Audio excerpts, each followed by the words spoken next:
Hi, I'm Joe Paiva. I'm a consultant to geomatics manufacturers and a seminar speaker, and I'm a writer. And one of the writing pieces I do is in a column in POB magazine. What I'd like to talk about right now is some of the barriers, what some of the barriers might be to the implementation of GIS in surveying businesses. To me, GIS is a natural for inclusion in surveying activities, but many surveyors and surveying businesses don't see it that way. And I've been wondering about why that is the case, and I have some opinions to offer about why that might be the case. I think one has to do with the fact that whether you are a mortician, a hairdresser, a massage therapist, an engineer, to become licensed by the state, by the way, those are all licensed professions, you have to have a certain amount of education. True, with a massage therapist, it might only be 6 months of education, but you have to have it.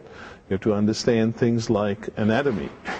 With surveying, we don't have a universal education requirement. Now, it's true that some states have implemented a path to becoming licensed by having a 4-year degree, which is a good thing.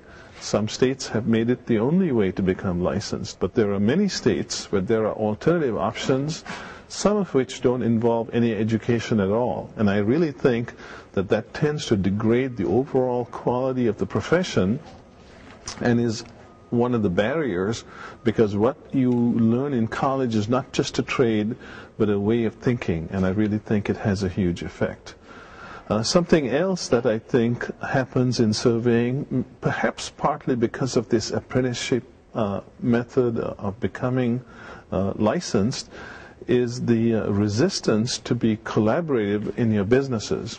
And what I mean by this is that a surveyor may discover that GIS is something that he or she would like to do, but they don't think about the option to collaborate, to team in some way, form a joint venture, any of those legal or business ways of teaming with an organization that has the skills, so that number one, you can go out and get business, and number two, learn more about the business by working hand in glove with that other business, so that you can develop more and more abilities in GIS. And when I talk about allying yourself with another business, that may be a single individual that you can't afford to employ, but with whom you can have a contractual relationship and therefore help you to market your services, and then when you do get that work, to be able to actually do the work.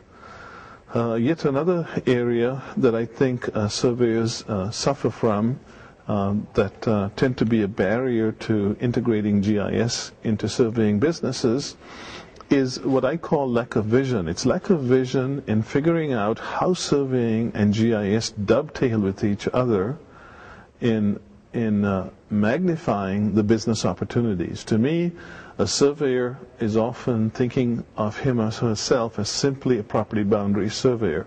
We have other surveyors who go into many other realms of surveying, and sometimes even the broader field of geomatics or geospatial information technology. GIS is one of them. And not understanding that entire spectrum of activities having to do with geospatial information science, and I maintain that surveying is definitely a part of that, then leads to some restrictions in how you view the world and therefore your vision in terms of how to grow your business.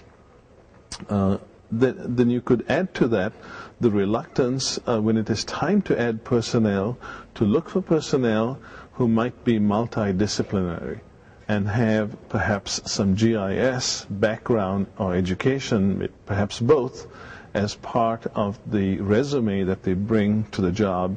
So it's something to look for when you hire new people. Yet another area that's all tied together here is the lack of business planning. Surveyors are sometimes reluctant to sit down and think seriously about their business, the makeup of their business, to look at the financials very seriously, to look at the history, to figure out where the money is going, to look at where the money is coming from, to look at how the money is being spent, and then to look at society in general figure out what the suite of services might be in the future, what the needs that could be addressed and the business that could be developed from doing so. So there's a huge business planning piece that surveyors are sometimes reluctant to get into. I think sometimes they use the excuse of being too busy.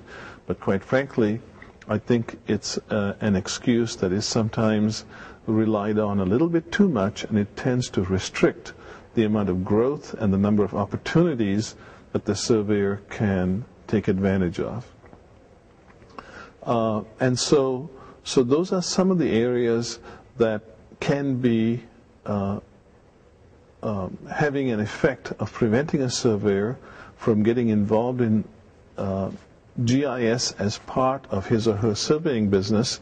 And those are some areas I'd like you to think about if you are a business owner or a business manager or somehow involved in directing the course of a surveying business. Thanks for listening.